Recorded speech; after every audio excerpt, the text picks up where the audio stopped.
বৃষ্টি যেন প্রকৃতির এক শিল্প, নীরব অথচ প্রগাঢ়। ভিজে ওঠা আম পাতার সবুজে সে আঁকে জীবনের নবজাগরণ।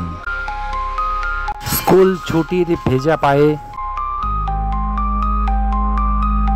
মাটির কাদায় জমে থাকা স্মৃতির শব্দে বৃষ্টি রেখে যায় তার স্পর্শ।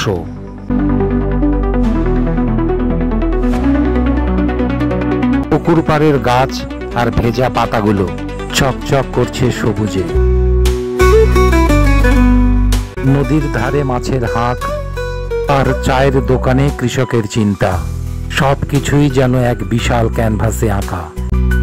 মহিষবাথান বাজার বৃষ্টির পর আবার যেন নিঃশ্বাস নিচ্ছে, কারণ বৃষ্টি কেবল জল নয়, জীবনের টানাপোড়েন, থেমে যাওয়া এবং আবার বেঁচে ওঠার এক অবিচ্ছিন্ন রেয়াজ।